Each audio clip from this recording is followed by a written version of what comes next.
Well, I'm so excited that we have you here. There's much to talk about. Your This Summer Live Off the Floor album is out now, and the album features live versions from songs off your This Summer EP, as well as live versions of some of your biggest hits. When did you know you had to re-record these songs? Well, it wasn't too long after I put out the original versions. We recorded the live versions last October, and the EP came out in September. So it was like a month later we decided to do it. And I don't even know where the idea came from. I mean, I always usually like to do like new versions of songs or like acoustic versions. And then my manager and John Levine, who produced the entire record, just were like, why don't we just do like take it a step higher and do like a whole like fully live rendition instead of doing like the usual acoustic stuff. Let's just like totally revamp the songs and change them up and record it totally live off the floor. And I was like, sweet. And we did it, and it was one of the coolest things ever. One of the best experiences to just be able to revisit those songs in that way and just like do it all live. It's just there's something like really exciting about the potential of like messing up and like I don't know, just because if one person messes up, everybody has to start over. So it's really cool to just have that like adrenaline feeling. And the album features several string arrangements, which really do give all the songs this new life. I feel like one of my favorites to hear is the differences in Ready. The studio version is like poppy, upbeat, and then the live album version is essentially strings, guitar, and a piano. And I almost feel like your songwriting sticks out a little bit more. I feel like your performance on top of that makes it sound a little bit more vulnerable. Is that what you were going for with the album? Yeah, 1,000%, 1,000%. Especially with a song like Ready, actually. I feel like that's probably my favorite one on the entire thing. Just because, I don't know, it just brought back like a nostalgia and a vulnerability, like you said. And I definitely agree with the fact that, sometimes when you write music, after production and everything is all done, it can sometimes lose its sense of vulnerability, or it can lose the songwriting, when it's hidden under all of the production and sounds and stuff. So I feel like even just singing it live, let alone listening to it back, was really nostalgic and emotional for me. I think that this whole project was like that because you get to just be taken to a different place. Yeah, and it's so interesting how you were literally on the floor recording some of these songs.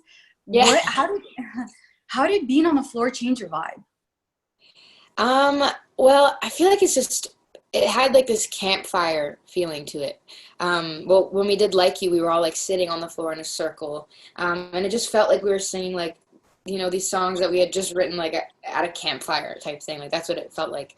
And I mean, it's a little more restricting vocally, obviously, because you can't like move around. And I'm a person who like moves around a lot when I'm singing, so it felt sort of restricting. But it was again good almost because you get to just really focus on what you're saying and being in the room with those people and getting back to why I wrote those songs in the first place.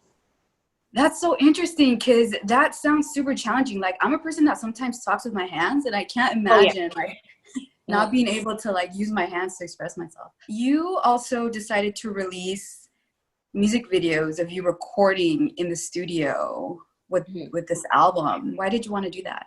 Because I'm a music fan before anything else, right? And so I always enjoyed growing up and even now watching behind the scenes of music videos or the making of or hearing an artist talk about how they wrote a song and stuff like that. And so I always try to do that with everything that I put out. I always try to give some sort of behind the scenes insight into how it went down. And I feel like my fans really love that stuff too. And I wanted to just give them music videos, but not just totally new music videos. I wanted them to see the day that we recorded these songs and what we looked like when we were recording it and our expressions and everything behind the audio, because I feel like there's so much more to just audio when you're making songs, right? And the studio was gorgeous. The way that the instruments are set up were so beautiful. So I wanted my fans to see that.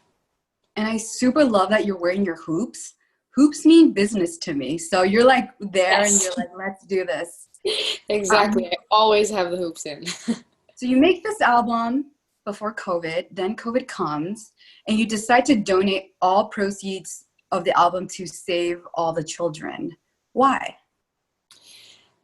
So Save the Children has always been an amazing organization I think, from what I've seen, in terms of really targeting the most vulnerable countries and most vulnerable communities, and creating emergency funds for those kids that need it most, right? Everywhere. It's not just, targeted towards like North America or Canada. There are funds for North America and Canada, of course, but it's all over the world, and it's one of the very few charities that are global that way, and really help the people who need it most directly. And so I've always had my eye on them, and I always wanted to do work with them, and I have in the past. And like you said, when it started coming closer to the release date of this record, the world started completely changing, and a lot for the worse. We had COVID, we had people dying everywhere, we had the famine and war in Yemen, even just within North America, like all these communities that are being mistreated and that live, in poor areas where they don't have access to healthcare or education or protection. Within my own country in Canada as well, like the treatment, or the mistreatment, I should say, of Indigenous communities here is very prominent. And so because I was home, I was able to really educate myself on this stuff and realize like how much of it is going on under our noses where we don't even like realize. And I wanted to help as many people as I could. And I didn't want to just focus it on one issue. I wanted to hopefully help as many people as I could. And I think that preventing a problem is better than fixing it. And so I think helping out kids before they have issues when they're older is so much more important, because they're going to be equipped to be excellent leaders in the future. So hopefully it'll help someone. You're donating proceeds for 21 years. That's a super specific amount of time. Why? Why 21 years? Well, 21 is, first of all, symbolic of adulthood. So when these kids are 21, hopefully they'll be set. That's my hope anyway. But then also I wanted to pay tribute to my manager, Chris Smith's company, 21 Entertainment, because he started this company from zero. He didn't have a lot growing up, and it's Black owned. He's a Black man who started from nothing, and I wanted to shed some light on that, and just honor him, because that whole company and all the people in it have really changed my whole life. They're the reason I'm here, so I wanted to pay a little bit of tribute to them. You mentioned you took the time right now to educate yourself, and there's a lot going on in the country and the world that calls for us to educate ourselves on what we don't know. But some people find that a lot of work to educate ourselves. It can be difficult, it can be uncomfortable. Why do you feel like it's important for you to educate yourself on experience that may be completely different from yours? You know what? I'm not going to lie and say that it of course hasn't been overwhelming. It's overwhelming for everyone.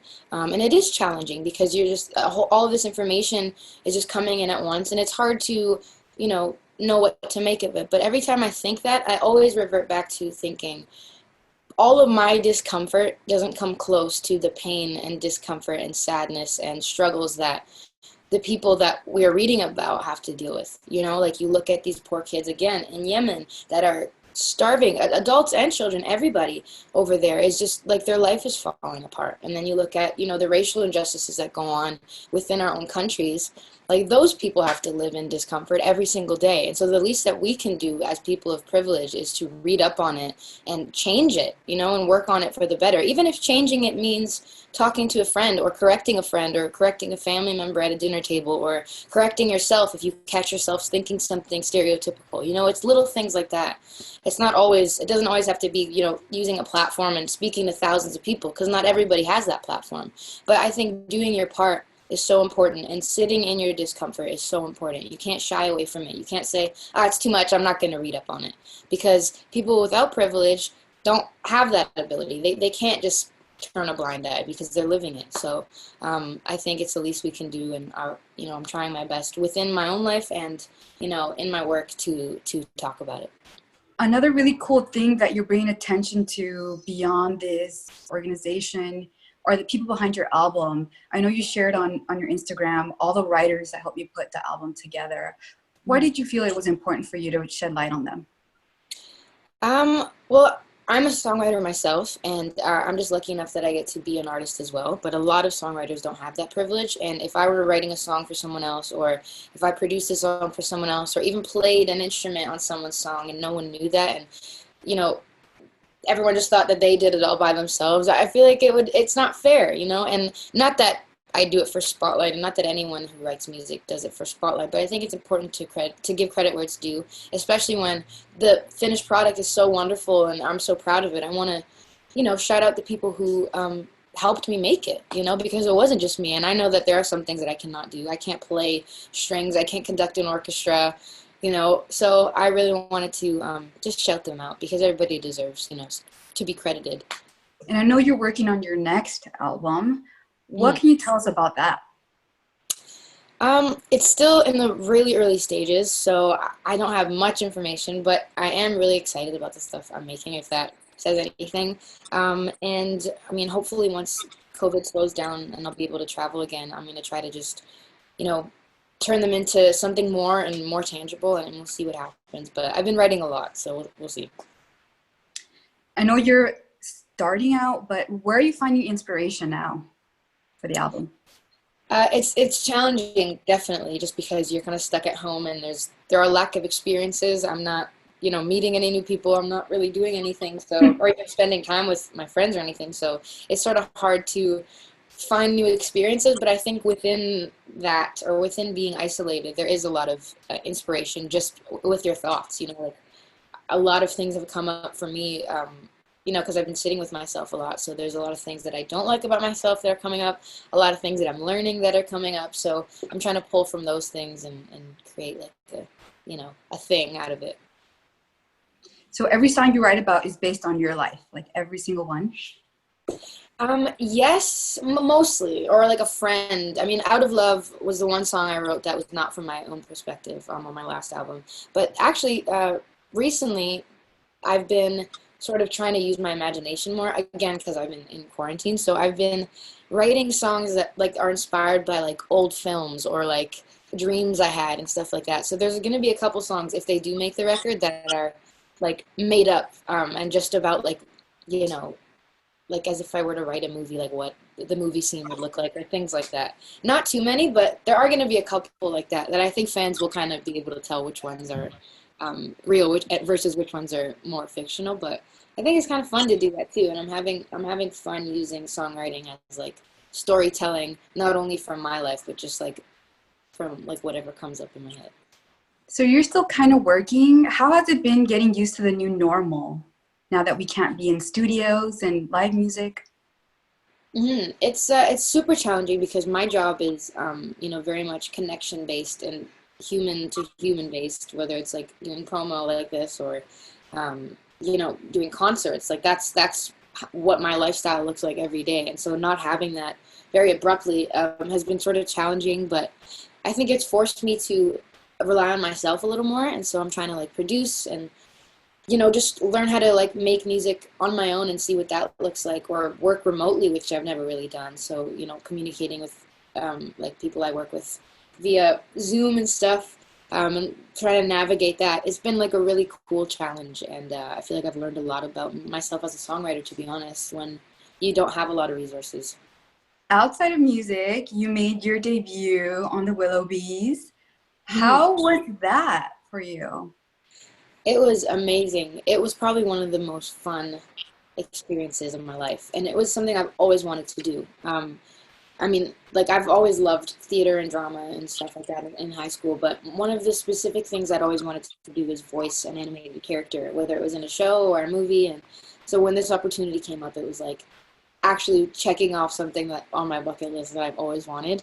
And the experience was thankfully so much fun, and the people that I worked with were amazing, and it was a really really cool experience. I loved it. Before I let you go, I have to ask about the puppy I saw on your Instagram. Is that yours? Yes, she's mine. Her name's Cleo. Yeah, we just got her, and she's like, I love her so much already. I don't even know. I didn't know that you could love like an animal that much, but I really really am obsessed with her. I have my dog and she's been helping me through all of this, just being there for me, like now that we're working from home.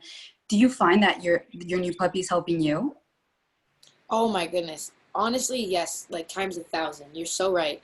I just feel like they just know when you're going through things, or even like aside from the emotional like help, it's just like having something to take care of every day, and it's like a reason to get out of bed and have a routine. And You know, because my routine was sort of taken from me. Having this has been super helpful mentally, emotionally, physically, even because I take it for walks, we go outside. So it's been really, really great to have like a little companion for sure. Thank you so much for spending your time with us today. Thank you. I appreciate it. Thanks for talking to me. What's up, y'all? This is B.O.B. This is G-Eazy. I'm Mo. This is Julia Michaels. This is Logic. Make sure you subscribe to the Recording Academy channel. Flex.